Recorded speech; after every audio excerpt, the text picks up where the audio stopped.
Welcome to medieval history. Today, we're stepping back in time, way back to the year 1350. We're not visiting the kings in their castles or the knights on the battlefield. Instead, we're following a different kind of hero, the medieval peasant. We're going to live a day in their life from sunup to sundown to understand the reality of what it meant to be a commoner in the Middle Ages. Our subject is Thomas, a serf working on a manor in England. He isn't a slave, but he isn't free either. He's tied to the land he works. He can't leave without the Lord's permission, and he must give a portion of his labour and crops to the manor. The day begins with the sun. Thomas wakes up in his small one-room hut. The walls are made of wattle and daub, a mix of woven sticks and mud. The roof is thatched with straw. He shares this space with his wife, his children, and often their livestock, like a chicken or a pig. There is no furniture, just a simple straw bed. The fire in the hearth is the only source of heat and light. It fills the room with smoke, a constant companion that will, over time, blacken his lungs. His first meal is meagre. It's a simple breakfast of coarse bread and perhaps a bit of hard cheese or some porridge made from oats or barley. There is no coffee or tea. His drink is small beer, a low-alcohol brew that is safer to drink than the often polluted water from a stream or well. By first light, Thomas is already in the fields. His life is dictated by the seasons and the cycle of farming. In spring, he's ploughing the land using an ox and a heavy plough, preparing for planting. In summer, he's weeding and tending to the crops. Right now, it's autumn, which means it's time for the most back-breaking labour of all, the harvest. He works alongside his family and other villagers, using a simple scythe to cut the grain. The workday is long and relentless, lasting from dawn until dusk. There are no breaks for lunch. Instead, a simple meal might be brought to the fields by one of his children. More bread, maybe an onion. The work is physically demanding and often dangerous. Accidents are common, and injuries can be fatal. There is no safety net, no doctor's visit or paid sick leave. If you are too sick to work, your family suffers.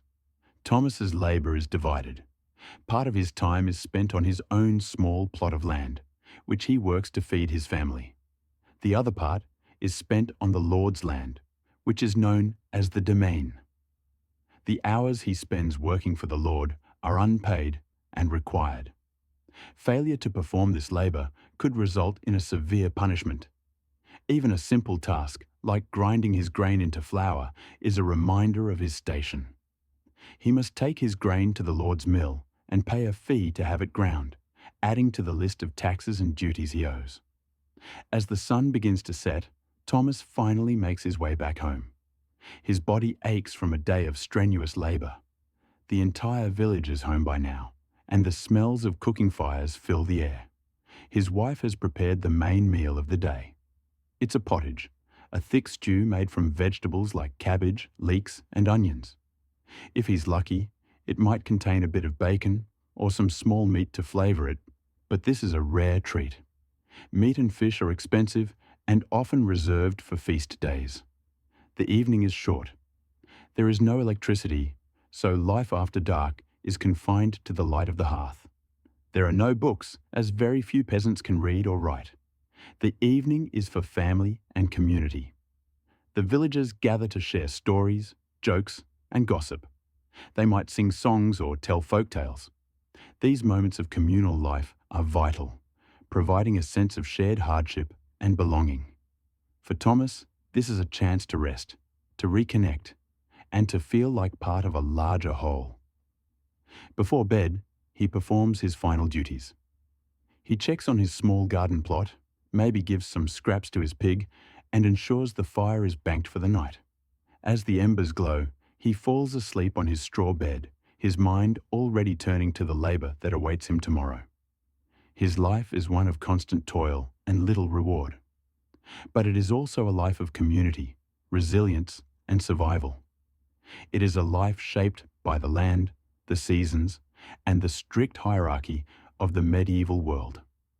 The daily grind of a peasant like Thomas was the engine that powered all of medieval society. 1,000 years of history built on the backs of ordinary people. The daily grind of a peasant like Thomas was the engine that powered all of medieval society. 1,000 years of history built on the backs of ordinary people. And that's a day in the life of a medieval peasant. If you enjoyed this journey back in time, please hit that like button. It really helps the channel out and lets us know what kind of content you want to see. And if you want to explore more of the hidden histories and incredible stories from the medieval world, be sure to subscribe to Medieval History. We've got more adventures waiting for you. Let us know in the comments below. What surprised you most about a peasant's daily life? And what other part of the Middle Ages would you like to see us explore next? Thanks for watching, and we'll see you in the next video.